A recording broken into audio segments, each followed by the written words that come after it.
तो last session में हम लोग डिस्कस कर रहे थे अलग अलग जो सृष्टि का विस्तार कहाँ तक है और उसमें कौन से अलग अलग व्रत हैं, उन सब का डिस्कशन था। तो इसमें एक था जम्बू द्वीप। जम्बू द्वीप में ही हम लोग रहते हैं। इसके 9 वर्ष हैं, तो उनके बारे में आज चर्चा और विस्तार से करेंगे आगे। तो आज का जो चैप्टर है वो है गंगा जी का विवरण और भगवान शंकर कृत शंकरषण देव की स्तुति। ये आज का चैप्टर है। तो सुखदेव जी कहते हैं परीक्षित जी को कि बलि की यज्ञशाला में जब त्रिलोकी को नापने के लिए, जब उसने कहा था ना उन्होंने कि 3 पग जमीन में आपसे चाहता हूं, बाकी मुझको कुछ नहीं चाहिए। तो इन्होंने कहा अरे तुम मतलब इतनी छोटी चीज मुझसे मांग रहे हो, मैं इतना बड़ा राजा हूं, तो कोई ढंग की चीज मांगो। तो राज वो कहते हैं कि नहीं, जितनी आवश्यकता हो आदमी की उतना ही मांगना चाहिए, ज्यादा नहीं मांगना चाहिए। तो मुझको तो बस आप 3 पग जमीन दे दीजिए। मैं ठीक है भाई, तुम्हारी यही है, बच्चे जैसी बुद्धि है तुम्हारी, ऐसी चीज मांग रहे हो मुझसे, मुझसे तो दे देते हैं। तो जब उन्होंने पैर अपना नापने के लिए उठाया, एक पैर से जमीन नाप लिया, दूसरा जब ऊपर उठाया तो उनका जो पैर का अंगूठा है उससे ब्रह्मांड का जो टॉप मोस्ट वो था कटा, ऊपर का भाग जो था ब्रह्मांड का, उनके अंगूठे से फट गया। फिर उसमें जो ब्रह्मा जी ने उनके पैर प्रक्षालन किया, उस छिद्र में से होकर के, जो ब्रह्मांड फट गया था उसके छेद में से होकर के जल की धारा एक आई, और वो जो भगवान के चरण कमल थे उनमें केसर लगी हुई थी, धोए हुए थे वो, क्योंकि राजा बलि ने पहले उनके पैर पखारे और तब उनसे अनुरोध किया था कि आपको क्या चाहिए। तो जो केसर लगी हुई थी उससे धुल करके जब पानी आया तो थोड़ा लाल लाल हो गया था पानी। वो वैसी निर्मल धारा है जिसके स्पर्श होने से ही संसार के सारे पाप नष्ट हो जाते हैं, क्योंकि भगवान के चरणों का स्पर्श करके आया है वो पैर। इसलिए वो परम पवित्र तो अपने आप में है ही, दूसरों को भी पवित्र कर देता है उनके सारे पाप नष्ट करके। और उन पापों को दूर करने के बाद भी वो खुद जो पानी है, ये जल है, वो निर्मल ही रहता है, वो मलिन नहीं होता। तो पहले फर्स्ट इंस्टेंस में इन उसको जो जल की धारा वहां से आई थी उसको भगवत पदी ही कहते थे, क्योंकि भगवान के चरणों को छू करके आई है, स्पर्श करके आई है। इसलिए भगवत पदी was the name of that stream, of that river. वह धारा हजारों युग बीतने पर स्वर्ग के शिरोभाग में स्थित ध्रुव लोक पर उतरी। ये थोड़ा एक विस्तार ब्रह्मांड का कितना है उसका थोड़ा सा आइडिया देने के लिए हम लोगों को इस तरीके का वर्णन यहाँ कर रहे हैं कि वो जो धारा गिरनी शुरू हुई ब्रह्मांड के ऊपरी भाग को फोड़ करके, वहां से गिरती रही, गिरते गिरते हजारों युग बीत गए। हजारों युग बीतने पर वो ध्रुव लोक तक पहुंची, उस जगह से जहां ब्रह्मा जी ने पद प्रक्षालन किया था। हजारों युग बीतने पर वो ध्रुव लोक में उतरी। वहां पर इसी नदी को, इसी धारा को विष्णु पद के भी कहते हैं। तो वीरव्रत परीक्षित जी उस ध्रुवलोक में उत्तानपाद के पुत्र परम भागवत ध्रुव जी रहते हैं। वो तो आप लोग कहानी पहले सुन ही चुके हैं। तो ध्रुव जी रहते हैं वहां। जब वो जलधारा पहुंची, जिसको विष्णुपद वहां कहा जाता था, तो वो बड़ी भक्ति उनके अंदर प्रकट हुई उस जलधारा को देख करके, स्पर्श करके। तो नित्य प्रति बढ़ते हुए भक्ति भाव से ऐसा कहते थे ध्रुव जी, यह हमारे कुल देवता का चरणोदक है। ऐसा मानकर आज भी उस जल को बड़े आदर से सिर पर चढ़ाते हैं ध्रुव जी। उस समय प्रेमावेश के कारण उनका हृदय अत्यंत गदगद हो जाता है। उत्कंठावश बरबस मुदे हुए दोनों नयन कमलों से निर्मल आंसुओं की धारा बहने लगती है और शरीर में रोमांच हो आता है। इसके पश्चात आत्मनिष्ठ सप्तऋषिगण उनका प्रभाव जानने के कारण यही तपस्या की आत्यांतिक सिद्धि है, ऐसा मानकर उसे आज भी इस प्रकार आदरपूर्वक अपने जटाजूट पर वैसे ही धारण करते हैं जैसे मुमुक्षुजन प्राप्त हुई मुक्ति को। तो मतलब जब आई वो धारा, जलधारा, तो पहले उसको स्पर्श करके अपने सिर पर छिड़का ध्रुव जी ने, और फिर फर्दर जब आगे बढ़ी तो जो सप्तऋषिगण थे, जो ध्रुवलोक के चारों तरफ परिक्रमा करते रहते हैं, तो उसका जो प्रभाव उन्होंने देखा, तो उनका व्यू ये बना कि तपस्या की आत्यांतिक सिद्धि, अल्टीमेट फ्रूट ऑफ ऑल तपस्या, ये जल है। और उसको वैसे ही वो अपने जटाजूट में धारण करते थे जैसे मुक्ति को जितना आदर देते हैं मुमुक्षुजन, उतना ही आदर उस जल को सप्तऋषिगण देते थे। वो सप्तऋषिगण वैसे तो बहुत निष्काम है, उनकी कोई किसी प्रकार की कोई डिजायर तो है नहीं। वो सर्वात्मा भगवान वासुदेव की निश्चल भक्ति को ही अपना परम धन मानकर इन्होंने अन्य सभी कामनाओं का त्याग कर दिया है। यहां तक कि आत्मज्ञान को भी वे इसके सामने, इस जलधारा के सामने कुछ नहीं समझते। वहां से गंगा जी करोड़ों विमान से घिरे हुए आकाश में उतरती हैं और चंद्रमंडल को आप्लावित करती हुई मेरु के शिखर पर ब्रह्मपुरी में गिरती है। तो मतलब वहां से उतरी, स्वर्गलोक से होते हुए ध्रुवलोक पहुंच करके, और फिर वहां से उतरते हुए अब ये मेरु पर्वत के शिखर ब्रह्मपुरी में उतरी गंगा जी की धारा। वहां ये सीता, अलकनंदा, चक्षु और भद्रा नाम से चार धाराओं में विभक्त होगी। पहाड़ के ऊपर गिरी, तो पहाड़ की चोटी पे जब गिरेगी तो अलग अलग डायरेक्शन में वो पानी गया, वो जल गया। तो चार धाराएं हो गई, उत्तर पश्चिम, उत्तर दक्षिण जो भी है, पूर्व पश्चिम उत्तर दक्षिण, चारों दिशा में चार धाराओं में विभक्त हो गई। तो सीता, एक को उनमें से सीता कहा गया, एक को अलकनंदा, एक को चक्षु और एक को भद्रा। इन चार धाराओं में विभक्त हो गई और ये अलग अलग चारों दिशाओं में बहती हुई अंत में नद नदियों के अधीश्वर समुद्र में गिर जाती हैं।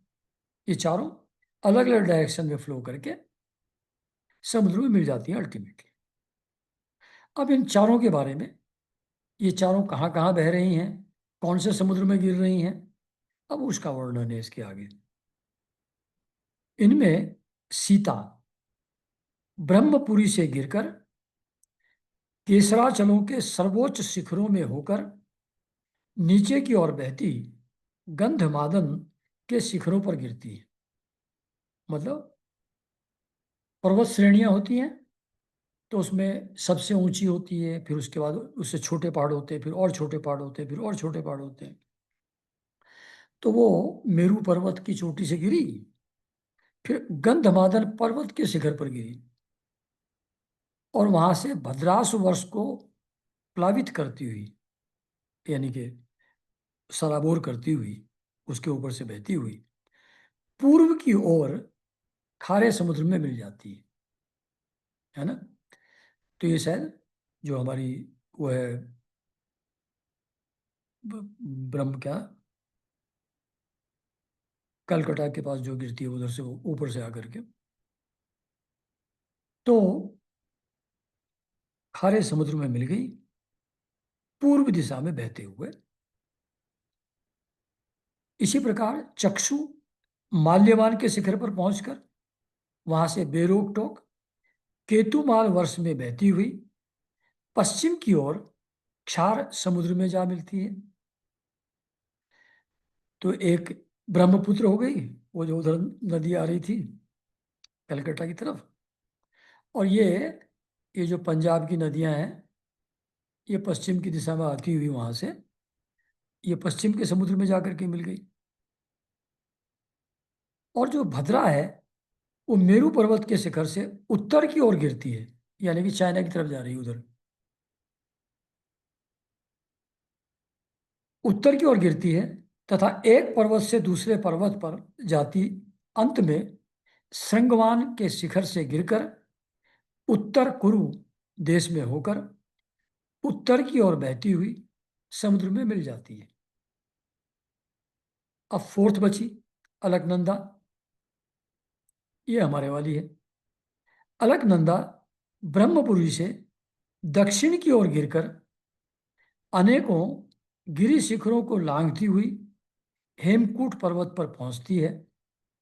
वहां से ये अत्यंत तीव्र वेग से हिमालय के शिखरों को चीरती हुई भारतवर्ष में आती है, और फिर दक्षिण की ओर समुद्र में जा मिलती है। तो ये गंगा जी की बात हो रही है। इसमें स्नान करने के लिए आने वाले पुरुषों को पद पद पर अश्वमेध और राजसूय आदि यज्ञों का फल भी दुर्लभ नहीं है। मतलब गंगा, ये जो अलकनंदा आ रही हैं, जो भारतवर्ष से होकर के बहती हैं, जिसको हम लोग गंगा जी कहते हैं, उसमें स्नान करना इज इक्वलेंट टू अश्वमेध और राजसूय यज्ञ जो हुआ करते थे पुराने जमाने में, जो उनका फल होता है वो सिर्फ गंगा स्नान से मिल जाता है। प्रत्येक वर्ष में मेरु आदि पर्वतों से निकली हुई और भी सैकड़ों नद नदियां हैं। ये चार तो मेन हैं, इसके अलावा भी मेरु पर्वत से और भी बहुत सारी नदियां निकल करके आती हैं। इन सब वर्षों में भारतवर्ष ही कर्म भूमि है। शेष शेष 8 वर्ष, वो जो जम्बू द्वीप में 9 वर्ष है ना टोटल, तो उनमें से जो एक वर्ष है भारतवर्ष, वही कर्म भूमि है। और जो शेष 8 हैं वो स्वर्ग भोग से बचे हुए पुण्यों को भोगने के स्थान है। मतलब वहां जो एक्यूमुलेटेड पॉजिटिव कर्माज हैं उनका फल ही भोगते हैं लोग, नए कर्म की सुविधा वहां नहीं होती। इसलिए इन्हें भूलोक के स्वर्ग भी कहते हैं, जो बचे हुए 8 वर्ष हैं उनको।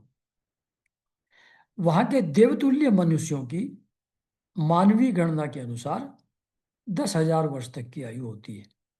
भारतवर्ष को छोड़ के जो बाकी सब हैं उनमें 10-10 हजार वर्ष की आयु होती है लोगों की, और उनमें 10,000 हाथियों का बल होता है एक एक में।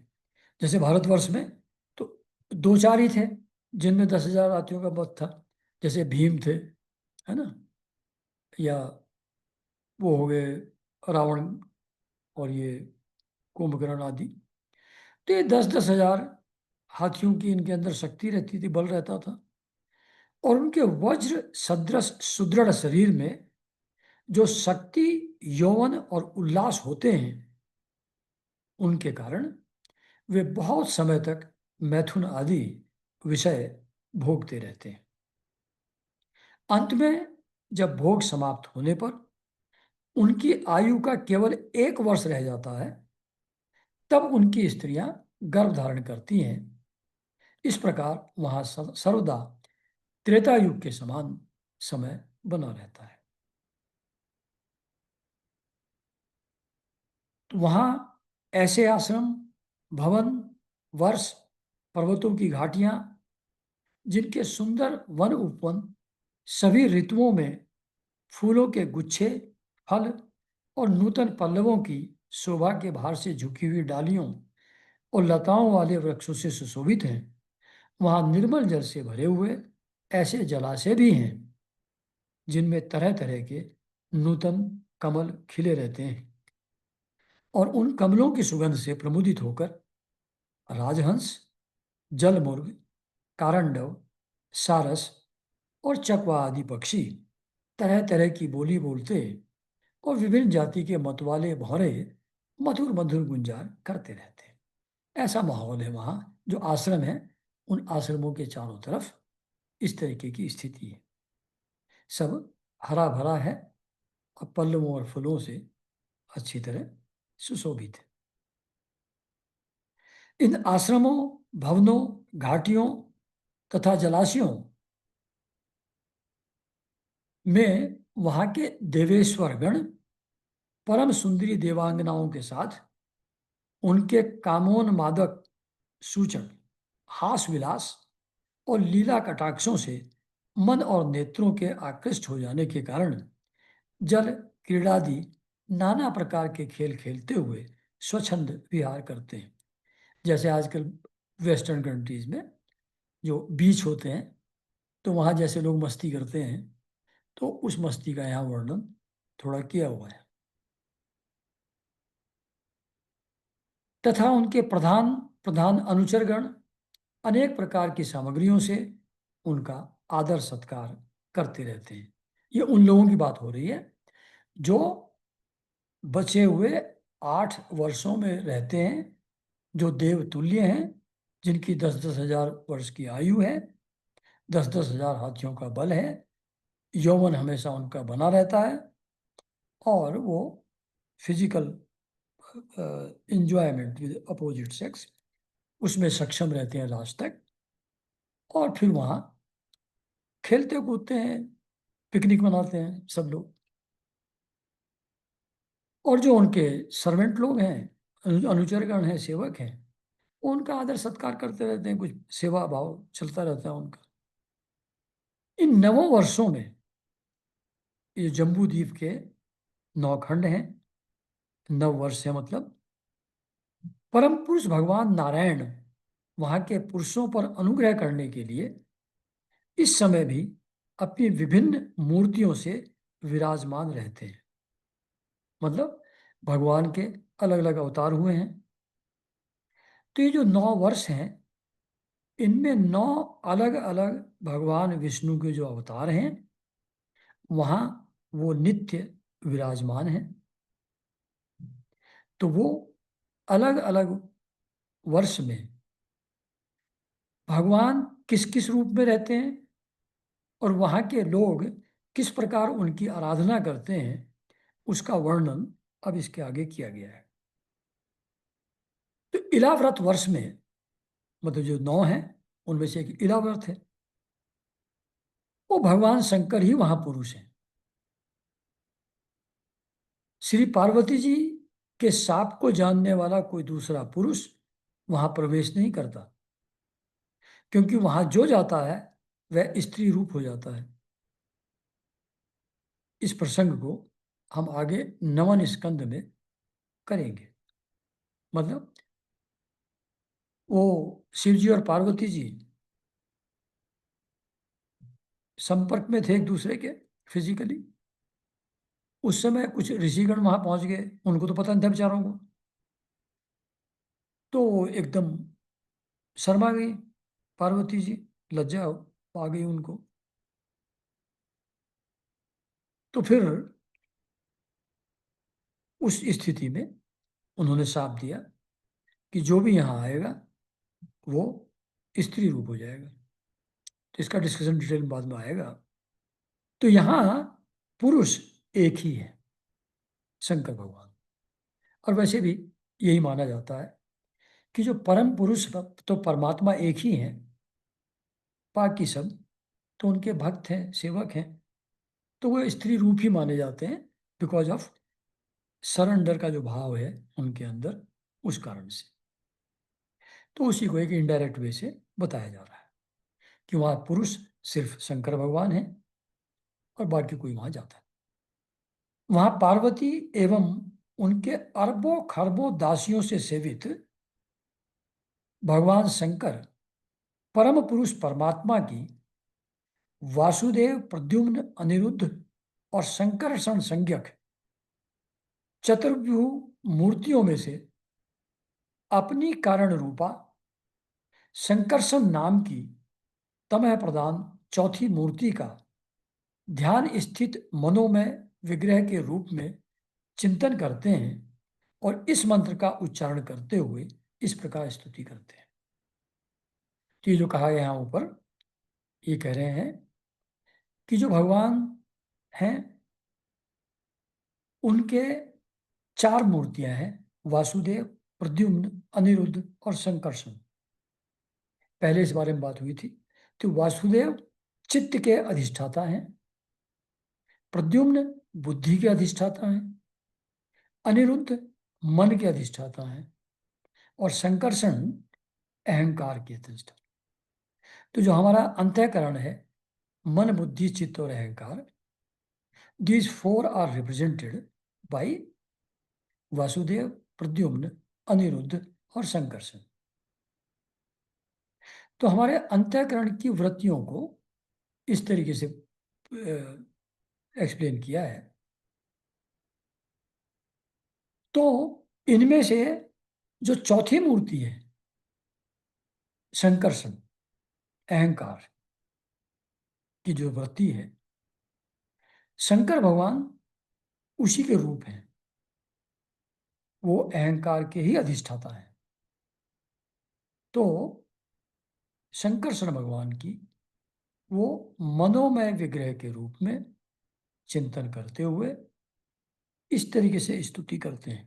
तो क्या कहते हैं शंकर भगवान, जब शंकरषण भगवान की यानी कि शेष नाग की आराधना करते हैं शंकर भगवान, तो कहते हैं ओम, जिनसे सभी गुणों की अभिव्यक्ति होती है, उस अनंत और अव्यक्त मूर्ति ओंकार स्वरूप परम पुरुष श्री भगवान को नमस्कार है। भजनीय प्रभु, आपके चरण कमल भक्तों को आश्रय देने वाले हैं और आप स्वयं संपूर्ण ऐश्वर्यों के परम आश्रय हैं। भक्तों के सामने आप अपना भूत भावन स्वरूप पूर्णतया प्रकट कर देते हैं, मतलब भक्तों को दर्शन देते हैं तथा उन्हें संसार बंधन से भी मुक्त कर देते हैं, किंतु अभक्तों को उस बंधन में डालते रहते हैं। आप ही सर्वेश्वर हैं, मैं आपका भजन करता हूं। प्रभु, हम लोग क्रोध के आवेग को नहीं जीत सके हैं। मतलब शंकर भगवान है, he has control over all other aspects of मन, बुद्धि, चित्त, अहंकार, लेकिन क्रोध पर कंट्रोल उनका नहीं है।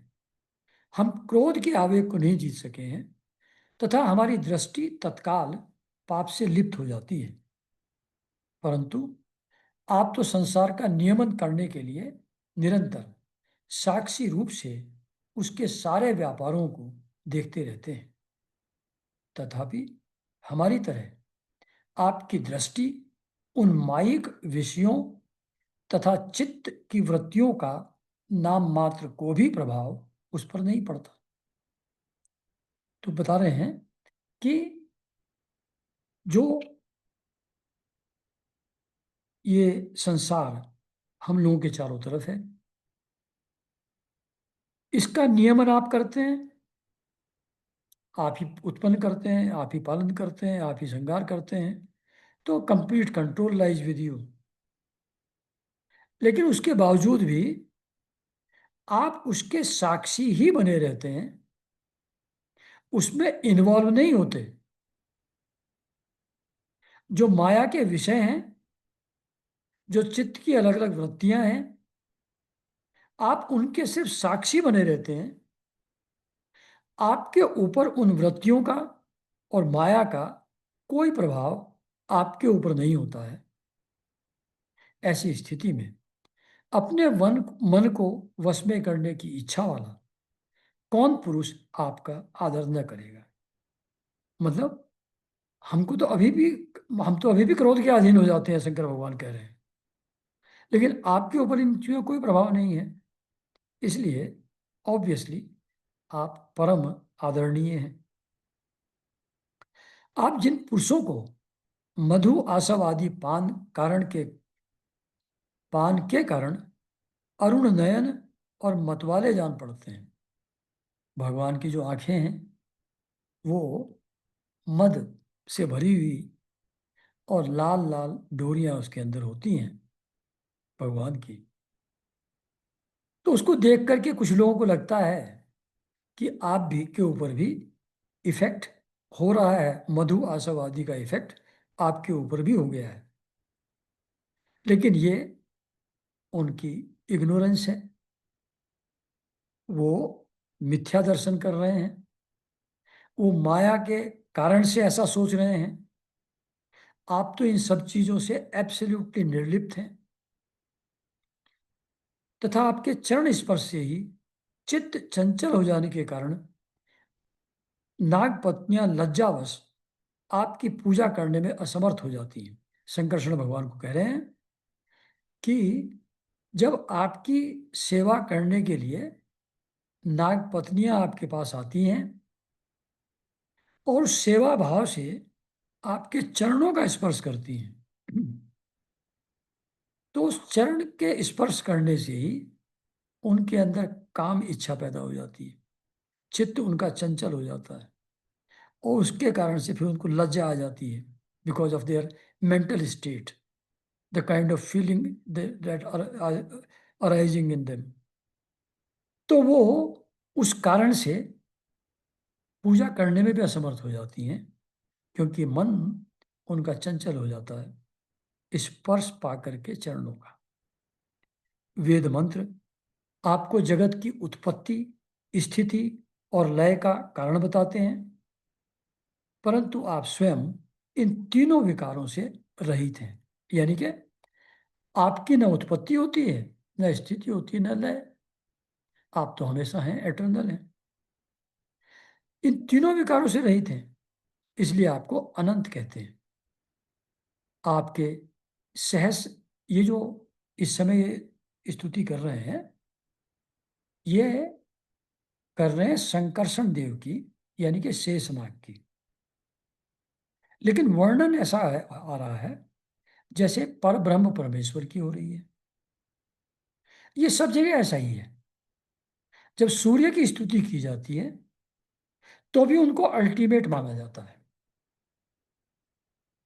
किसी की भी स्तुति जब की जाती है उसी को अल्टीमेट माना जाता है, उसी को सृष्टि स्थिति और लय का कारण उसी को माना जाता है।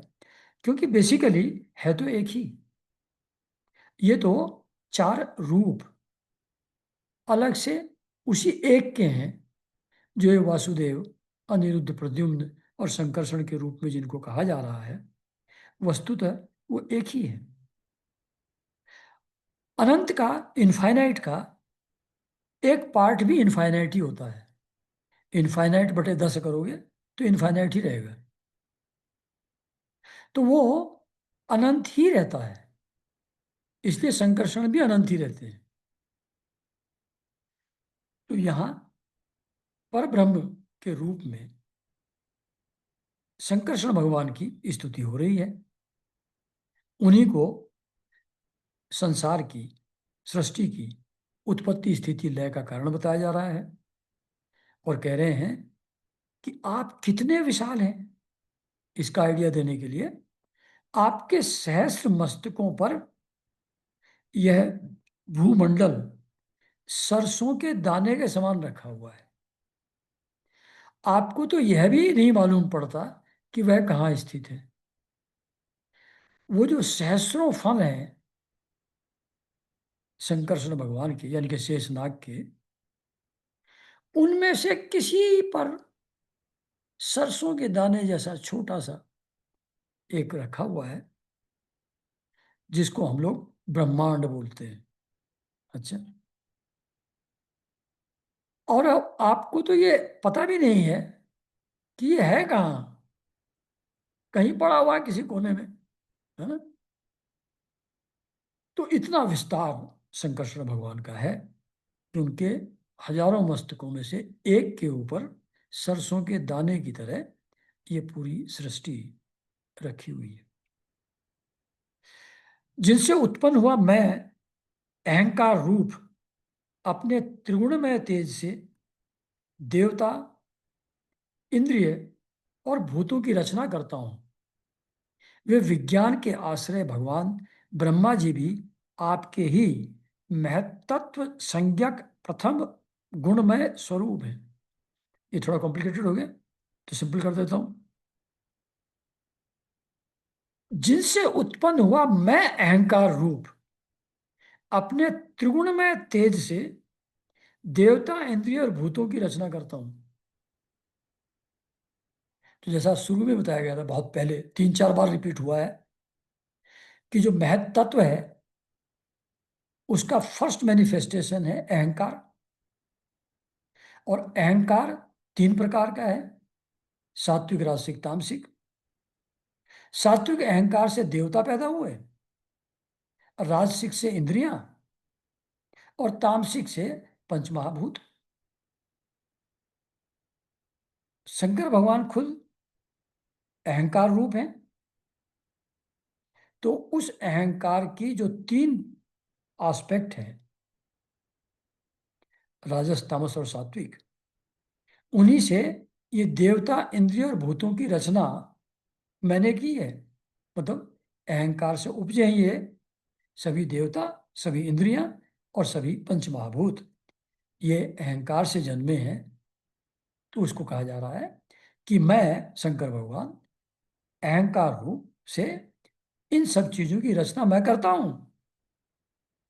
और वे विज्ञान के आश्रय भगवान ब्रह्मा के भी आपके ही महत्व संज्ञक, महत्त्व संज्ञक प्रथम गुणमय स्वरूप है। मतलब इन सब का जो कॉम्बिनेशन बना, तभी तो विराट पुरुष का जन्म हुआ, उनके कॉम्बिनेशन से, इन सब चीजों के जुड़ने से। सभी देवता, सभी इंद्रियां, पंचमहाभूत, इन सब के मिलने से भगवान ने जब उसके अंदर अपनी चेतना शक्ति जगाई तो विराट रूप प्रकट हुआ। उस विराट रूप की नाभि से, कमल से ब्रह्मा जी की उत्पत्ति हुई थी। और फिर ब्रह्मा जी ने अलग अलग प्लांट, एनिमल किंगडम, इन सब का क्रिएशन फिर उन्होंने किया। उस चीज को यहाँ इन्होंने बहुत छोटे से में एक सेंटेंस में लिख दिया है, इस पूरी कहानी को जो मैंने बताई। अब दोबारा सुनेंगे तो समझ में आ जाएगा।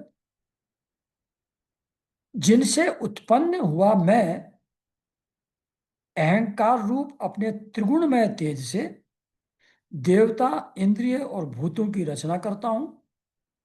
वे विज्ञान के आश्रय भगवान ब्रह्मा जी भी, विज्ञान के आश्रय यानी कि विशेष ज्ञान, जो अलग अलग रूप रंग की चीजें क्रिएट हुई, उनसे मतलब है। मतलब पुराण के 10 लक्षण थे।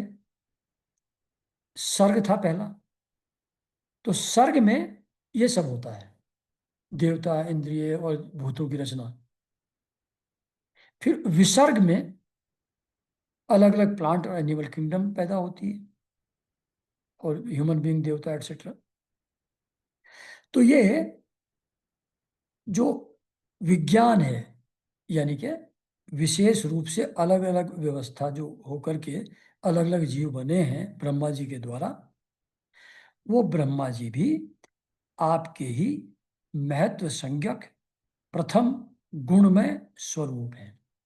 मतलब ही is your manifestation who creates different plants and animal kingdom. महात्मन, महत्त्व, अहंकार, इंद्रियाभिमानी देवता, इंद्रियां, पंचभूत आदि हम सभी डोरी में बंधे हुए पक्षी के समान आपकी क्रिया शक्ति के वशीभूत रहकर आपकी ही कृपा से इस जगत की रचना करते हैं।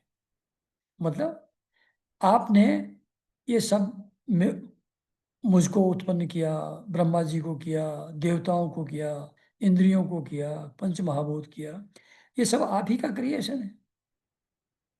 फिर आप ही ने सबको अलग अलग रोल असाइन कर दिए, तो हम सब लोग आपके इशारे पर चलते हैं, आपकी क्रिया शक्ति के वशीभूत हैं।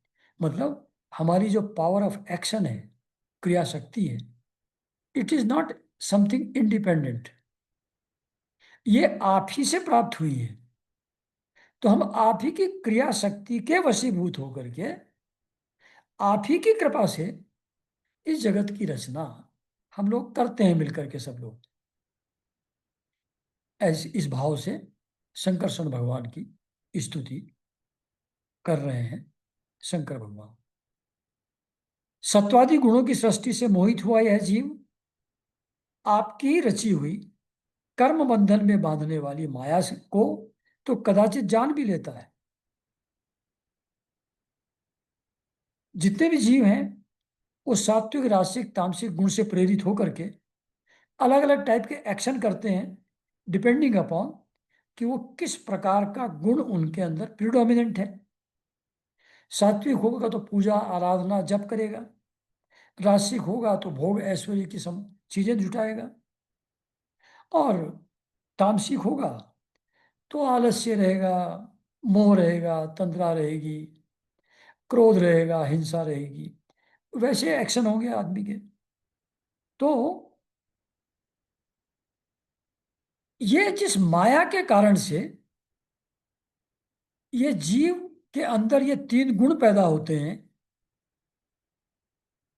उसमें टक्कर मारते मारते इधर उधर हाथ पैर पटकते हुए माया का आभास तो थोड़ा सा हो जाता है कभी कभी इसको, कि ये माया ही हमको नचा रही है, उसी के कारण से हमारे ये एक्शन हो रहे हैं।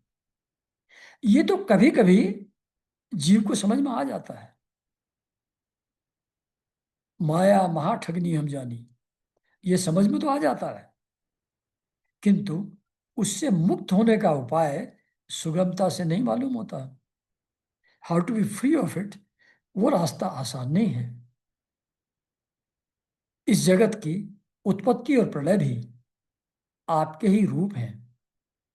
ऐसे आपको मैं बार बार नमस्कार करता हूं। तो ये स्तुति शंकर भगवान शंकरषण भगवान की कर रहे हैं, है ना, शेषनाग की, इन शब्दों में। यहां ये चैप्टर समाप्त होता है। अब जो भिन्न भिन्न वर्ष है 9, जहां अलग अलग अवतारों की मूर्तियों के रूप में भगवान रहते हैं, तो किस वर्ष में, यानी कि किस भूखंड में, किस नाम से वो रहते हैं, और उनकी स्तुति वहां रहने वाले पुरुष कैसे करते हैं, उसका वर्णन नेक्स्ट चैप्टर में है। तो सुखदेव जी कहते हैं कि राजन, परीक्षित जी को बता रहे हैं, भद्राश्व वर्ष में धर्मपुत्र भद्रश्रवा, उनके मुख्य मुख्य सेवक भगवान वासुदेव की हयग्रीव संज्ञक धर्ममयी प्रिय मूर्ति को अत्यंत समाधि निष्ठा के द्वारा हृदय में स्थापित कर इस मंत्र का जप करते हुए इस प्रकार स्तुति करते हैं। तो क्या बताया ये कि भद्राश्व वर्ष, 9 वर्षों में से एक है भद्राश्व। भद्रासु वर्ष में धर्मपुत्र भद्रसर्वा और उनके सेवक भगवान की हयग्रीव संज्ञक धर्ममयी प्रिय मूर्ति। हयग्रीव का मतलब जिसका घोड़े जैसा मुंह है, भगवान की वो मूर्ति जिसका फेस घोड़े जैसा है, उस मूर्ति को समाधि के द्वारा अपने हृदय में स्थापित करते हैं और उस मूर्ति को हृदय में स्थापित करके इस मंत्र के द्वारा हयग्रीव भगवान की स्तुति धर्मपुत्र भद्रश्रवा भद्रासु वर्ष में करते हैं। तो क्या स्तुति करते हैं भाई? तो वो एक ही टाइप की होती है, थोड़ा थोड़ा सा फर्क रहता है बस। तो भद्रश्रवा और उनके सेवक कहते हैं, चित्त को विशुद्ध करने वाले ओंकार रूप भगवान धर्म को नमस्कार है। मतलब भद्रासु वर्ष में हयग्रीव अवतार है और वो वहां धर्म मूर्ति के रूप में भगवान है। तो भगवान धर्म को नमस्कार है, वहां भगवान धर्म के रूप में विराजमान है भद्रासु वर्ष में। अहो, भगवान की लीला बड़ी विचित्र है, जिसके कारण यह जीव संपूर्ण लोकों का संहार करने वाले काल को देखकर भी नहीं देखता और तुच्छ विषयों का सेवन करने के लिए पापमय विचारों की उधेड़ बुन में लगा हुआ अपने ही हाथों अपने पुत्र पिताजी की लाश को जलाकर भी स्वयं जीते रहने की इच्छा करता है। कह देखो, इग्नोरेंस की लिमिट देखो। रोज देख रहा है, चारों तरफ देख रहा है कि काल एक एक करके सबको समाप्त करता चला जा रहा है, निगलता चला जा रहा है। जैसे एक जगह कहा था कि उस जीव की, उस मेंढक की स्थिति देखो जो सांप के मुंह के अंदर आधा जा चुका है, उसके बाद भी आसपास में कोई कीड़ा दिखता है तो जीभ लपलपा करके उस कीड़े को खाने की कोशिश करता है, जबकि ऑलरेडी काल का ग्रास हो चुका है, ऑलरेडी सांप के मुंह के अंदर है वो। तब भी तो कहते हैं कि देखो क्या कमाल है, देखता है कि काल एक एक करके सबको निगल रहा है, तब भी पाप में विचारों की उधेड़ बुन में लगा रहता है और तुच्छ विषयों के सेवन के लिए लालायित रहता है। सांप के मुंह में पड़ा होकर के भी बाहर से कीड़े को खाने की कोशिश कर रहा है मेंढक। ये स्थिति हम सब लोगों की है। और वहां बेटा मर गया, पिताजी मर गए, उनकी लाश को जलाता है और फिर भी खुद जीने की इच्छा फिर भी बनी रहती है। इस सब को देख करके भी इसके अंदर वैराग्य पैदा नहीं होता कि ये क्या है, अल्टीमेटली ट्रुथ क्या है, उस तरफ नहीं सोचता। फिर भी छोटे छोटे जो विषय भोग हैं, कुछ देख लिया, कुछ खा लिया, कुछ सेक्स एंजॉय कर लिया, उसी तुच्छ चीजों में लगा रहता है, उस काल को नहीं देखता जिसके अंदर ये जा ही रहा है। विद्वान लोग तो कहते हैं, अहो भगवान की लीला बड़ी विचित्र है कि सब देखते हुए भी समझ में नहीं आता, फिर भी तुच्छ चीजों को भोगने के लिए फिर भी मन लालायित रहता है। क्या कमाल है, ये लीला है भगवान की, ये माया है। विद्वान लोग जगत को नश्वर बताते हैं और सूक्ष्मदर्शी आत्मज्ञानी ऐसा देखते भी हैं। मतलब जिनको सिर्फ इंटेलेक्चुअल अंडरस्टैंडिंग है वो हमको बताते हैं कि जगत नश्वर है, और जो ज्ञानी है, आत्मज्ञानी, उनको ये नश्वर है दिखता भी है। तो भी जन्म रहित प्रभु, आपकी माया से लोग मोहित हो जाते हैं। आप अनादि हैं, तथा आपके कृत्य बड़े ही विस्मयजनक हैं। मैं आपको नमस्कार करता हूँ। परमात्मन, आप अकर्ता और माया के आवरण से रहित हैं। ये थोड़ा इसका मतलब टाइपिंग मिस्टेक है, मतलब किताब में। आप, अच्छा अच्छा, ठीक है ठीक है ठीक है। मुझको लग रहा था मैं दोनों को एक साथ गलत पढ़ रहा था। अकर्ता और माया के आवरण से रहित हैं, वो नहीं, ऐसा नहीं कह रहे हैं। आप अकर्ता हैं और माया के आवरण से रहित हैं, ठीक है। मैं सोच रहा था कर्ता और आवरण के ठीक है। तो परमात्मन, आप अकर्ता हैं, यानी कि सिर्फ साक्षी हैं। चीजें हो तो रही हैं माया से, आप उसके डे टू डे मैनेजमेंट में इन्वॉल्व नहीं हैं, वो माया का काम है। तो आप अकर्ता हैं और माया के आवरण से रहित हैं। मतलब माया बाकी सब चीजों को चलाती है, बाकी सब चीजों को जीवों की बुद्धि पर आवरण डाल देती है, उनके ज्ञान को ढक लेती है। लेकिन वो जो माया का आवरण है, आप उससे रहित हैं। माया का आवरण आपके ऊपर नहीं है, तो भी जगत की उत्पत्ति, स्थिति और प्रलय ये आपके ही कर्म माने गए हैं। मतलब आप तो अकर्ता हैं, माया का आवरण ऊपर आपके है नहीं, फिर भी ये जगत की उत्पत्ति, स्थिति और प्रलय आपके ही कर्म माने गए हैं। मतलब उन्हीं की माया शक्ति ये करती है, तो उनकी माया शक्ति करे तो वही तो कर रहे हैं बेसिकली, है ना। सो ठीक ही है, इसमें कोई आश्चर्य की बात नहीं है, क्योंकि सर्वात्म रूप से आप ही संपूर्ण कार्यों के कारण हैं और अपने शुद्ध स्वरूप में इस कार्य कारण भाव से सर्वथा अतीत हैं। अब ये क्या कह रहे हैं, आप संपूर्ण कार्यों के कारण हैं। मतलब whatever happens, whatever we can perceive, उसका अल्टीमेट सोर्स, उसका अल्टीमेट कारण आप ही हैं। तो जो प्रोडक्ट दिख रहा है, जो मैनिफेस्ट चीजें हमको दिख रही हैं, वो कार्य है। और इन सब कार्यों का, यानी कि मैनिफेस्ट चीजों का कारण, सोर्स तो आप ही हैं।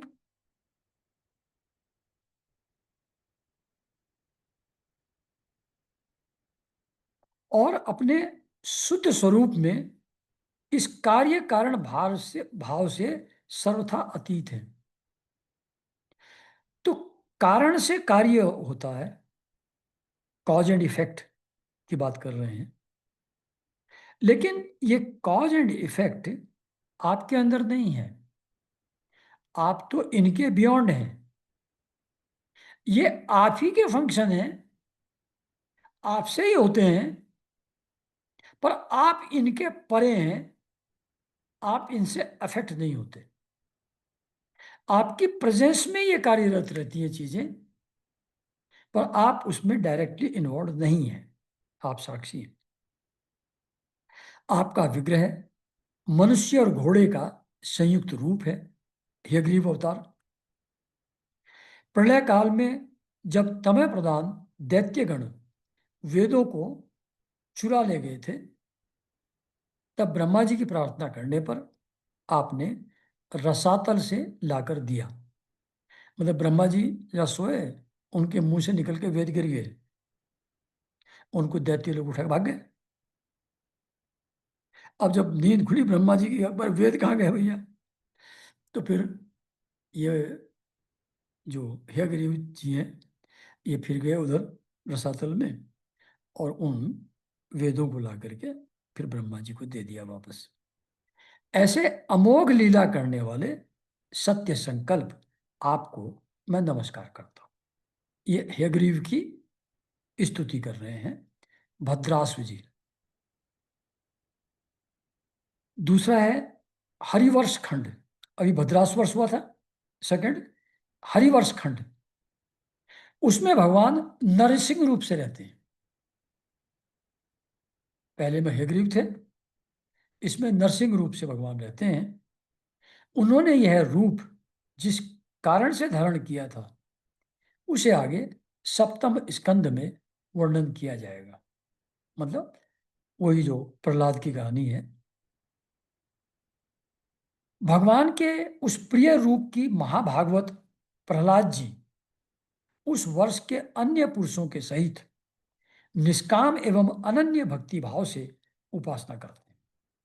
मतलब हरिवर्ष खंड में प्रहलाद जी रहते हैं और वो अपने दूसरे साथियों के साथ, सहयोगियों के साथ निष्काम भाव से नरसिंह भगवान की उपासना करते हैं। ये प्रहलाद जी महापुरुषोचित गुणों से संपन्न हैं तथा इन्होंने अपने शील और आचरण से दैत्य और दानवों के कुल को पवित्र कर दिया है। वे इस मंत्र तथा स्तोत्र का जप और पाठ करते हैं। तो जो स्तुति है उसका स्तोत्र अब इसके बाद है। ओंकार स्वरूप भगवान श्री नरसिंह देव को नमस्कार है। आप अग्नि आदि तेजों के भी तेज हैं, आपको नमस्कार है। मतलब जब वहां वर्णन होगा आगे, जब नरसिंह भगवान प्रकट होते हैं खंबे को फोड़ करके, तो उनका तेज ऐसा था जिसको देख करके आंखें चौंधिया जाए, उनकी तरफ देखा नहीं जाता था, ऐसा भयंकर उनका एक्सप्रेशन भी था। तो कहते हैं आप अग्नि आदि तेजों के भी तेज हैं, आपको नमस्कार है। हे वज्र नख, वहां अपने नाखूनों से पेट फाड़ते हैं ना हिरण्याक्ष का, नहीं हाँ हिरण्याक्ष, हिरण्यकशिपु का, हाँ, हिरण्यकशिपु का। तो हे वज्र नख, हे वज्र दृष्ट, दंष्ट यानी कि नाखून और दांत और जबड़े जिनके वज्र के समान है, आप हमारे समीप प्रकट होइए, प्रकट होइए। हमारी काम वासनाओं को, कर्म वासनाओं को जला डालिए। जो हमारी डिजायर्स हैं, कर्म वासना, डिजायर फॉर एक्शन, जो रजोगुण है, उसको जला डालिए, जला डालिए। हमारे अज्ञान रूप अंधकार को नष्ट कीजिए, नष्ट कीजिए। ओम स्वाहा, हमारे अंतःकरण में अभय दान देते हुए प्रकाशित होइए। ओम क्षोम, नाथ विश्व का कल्याण हो, दुष्टों की बुद्धि शुद्ध हो, सब प्राणियों में परस्पर सद्भावना हो। जब हम लोग वहां जाते हैं सुपे जी के यहाँ, तो वहां जो प्रार्थना होती है उसमें यह है कि विश्व का कल्याण हो, कल्याण हो, कल्याण हो, दुष्टों की बुद्धि शुद्ध हो, प्राणियों में सद्भावना हो, सद्भावना हो, सद्भावना हो। तो वो इसी तरीके की यहाँ प्रार्थना, स्तुति कर रहे हैं प्रहलाद जी नरसिंह भगवान की। सब एक दूसरे का हित चिंतन करें, हमारा मन शुभ मार्ग में प्रवृत्त हो और हम सबकी बुद्धि निष्काम भाव से भगवान श्री हरि में प्रवेश करे, ऐसी कृपा आप करिए। ऐसा कह रहे हैं भगवान नरसिंह देव को। प्रभु, घर, स्त्री, पुत्र, धन और भाई बंधुओं में हमारी आसक्ति न हो। यदि हो तो केवल भगवान के प्रेमी भक्तों में ही। जो संयमी पुरुष केवल शरीर निर्वाह के योग्य अन्नादि से संतुष्ट रहता है, उसे जितना शीघ्र सिद्धि प्राप्त होती है वैसी इंद्रिय लोलुप पुरुषों को नहीं होती। मतलब ये बार बार भागवत में बहुत जगह आता है कि एक्सटर्नल वर्ल्ड में एक्शन सिर्फ उतना करना चाहिए जितना शरीर निर्वाह के लिए आवश्यक। टू मेक ए लिविंग जितना जरूरी है उतना एक्सटर्नल वर्ल्ड में एक्ट करो, शेष पूरा समय भगवान की आराधना में लगाओ। तो वही यहां बात कही जा रही है कि जो संयमी पुरुष केवल शरीर निर्वाह के योग्य अन्नादि से संतुष्ट रहता है, बहुत ज्यादा कंफर्ट की चीजों की डिजायर नहीं है उसके अंदर, बस खाने भर को मिल गया, शरीर चल रहा है, दैट इज एनफ, उसे जितना शीघ्र सिद्धि प्राप्त होती है। कहते हैं, जैसे बहुत बार पहले भी बात हुई है, कि finding God is easy provided you have no other desire. तो जो अन्नादि से ही संतुष्ट हो गया उसको बहुत शीघ्र सिद्धि मिल जाती है, क्योंकि he has no other desires. वैसी इंद्रिय लोलुप पुरुष को नहीं होती, जिसको एक्सटर्नल चीजों में भी इंटरेस्ट शेष है, वो कितना ही पूजा प्रार्थना करता रहे उसको सिद्धि आसानी से नहीं मिलेगी। हो सकता है सब करते करते धीरे धीरे इच्छाएं कम हो जाएं, वो अलग बात है, पर जब तक ये हैं तब तक सिद्धि नहीं मिलेगी। उन भगवत भक्तों के संग से भगवान के तीर्थ तुल्य पवित्र चरित्र सुनने को मिलते हैं, जो उनकी असाधारण शक्ति एवं प्रभाव के सूचक होते हैं। तो कह रहे थे ना कि हमारी आसक्ति घर, स्त्री, पुत्र, धन, भाई बंधुओं में ना हो तो सिर्फ भगवान के प्रेमी भक्तों में हो हमारा आसक्ति। क्यों? क्योंकि उनके संग से, जब भगवत भक्तों के संग में हम रहेंगे तो वहां भगवान के तीर्थ तुल्य पवित्र चरित्र सुनने को मिलते हैं। वहां जो चर्चा होती है वो भगवान के बारे में ही होती है, भगवान की लीलाओं के बारे में ही होती है। तो वो हमको चरित्र सुनने को मिलेंगे वहां। उनका बार बार सेवन करने वालों के कानों के रास्ते से भगवान हृदय में प्रवेश कर जाते हैं। मतलब पढ़ते रहो सुनते रहो, पढ़ते रहो सुनते रहो, पढ़ते रहो सुनते रहो भगवान की लीला कथा, तो धीरे धीरे धीरे धीरे वो कान से प्रवेश करके हृदय में स्थित हो जाएंगे। यानी कि भगवान का अनुभव, भक्ति का भाव हृदय में धीरे धीरे उतर आएगा। तो उनका बार बार जो भगवान की लीला कथाओं के जो सुन रहे हैं वो कानों के रास्ते भगवान हृदय में प्रवेश कर जाते हैं और उनके सभी प्रकार के दैहिक और मानसिक मलों को नष्ट कर देते हैं। जब शरीर में प्रवेश कर जाते हैं भगवान, हृदय में प्रवेश कर जाते हैं, तो उनकी प्रेजेंस में किसी प्रकार का मल ठहर कैसे सकता है, बच कैसे सकता है? तो जब हृदय में भगवान विराजमान होते हैं तो शरीर और मन की जितनी भी अशुद्ध चीजें हैं, भाव हैं, वो सब के सब अशुद्ध भाव, सभी कामनाएं, सभी विलीन हो जाती हैं, समाप्त हो जाती हैं। भाई फिर भला उन भगवत भक्तों का संग कौन ना करना चाहेगा? तो ये सब होता है भगवत भक्तों का संग करने से। जहां भगवान की लीला कथाओं की ही चर्चा होती है वहीं कानों के रास्ते भगवान हृदय में उतर आते हैं और मन और शरीर के सभी मलों को नष्ट कर देते हैं, डिजायर्स को समाप्त कर देते हैं। ऐसे जो संत हैं उनका संग भला कोई क्यों ना करना चाहेगा? यानी कि all of us should ensure कि हम लोग संतों के संग में रहें, भक्तों, भगवान के भक्तों के संग में रहें।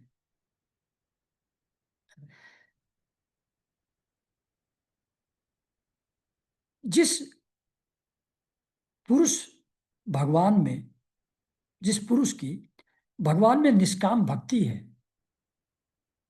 मतलब फ्री ऑफ ऑल डिजायर्स, भगवान की भक्ति कर रहे हैं, भगवान से प्रेम है, तो उसमें कोई इच्छा नहीं है, निष्काम भक्ति जो करते हैं संत, उसके हृदय में समस्त देवता, धर्म, ज्ञान आदि संपूर्ण सद्गुणों के सहित आप सदा निवास करते हैं। किंतु जो भगवान का भक्त नहीं है, उसमें महापुरुषों के वे गुण आ ही कहां से सकते हैं। वह तो तरह तरह के संकल्प करके निरंतर तुच्छ बाहरी विषयों की ओर ही दौड़ता रहता है। यानी कि जो भगवान का भक्त नहीं है, उसकी डिजायर्स कभी खत्म नहीं होती, उसकी कामनाएं कभी नहीं जाती। वो एक्सटर्नल ऑब्जेक्ट्स के इंजॉयमेंट के लिए ही लालायित रहता है और पूरे जीवन उसी के लिए प्रयास करता रहता है, उसी के लिए दौड़ता रहता है। भक्त ही इससे फ्री हो पाता है। जैसे मछलियों को जल अत्यंत प्रिय है, वो जल उनके जीवन का आधार होता है, उसी प्रकार साक्षात हरि ही समस्त देहधारियों के प्रियतम आत्मा है। फैक्ट ये है। लेकिन मछली जब पानी में रहती है, समुद्र में रहती है, तो उसको पानी की वैल्यू पता नहीं लगती। जबकि जीवन का आधार वो जल ही है। उसी प्रकार साक्षात श्री हरि ही समस्त देहधारियों के प्रियतम आत्मा है। यानी कि हमारे अंदर बाहर सब जगह जो चेतना है, जो कॉन्शसनेस है, वो वैसे ही है जैसे मछली के अंदर बाहर सब जगह जल है।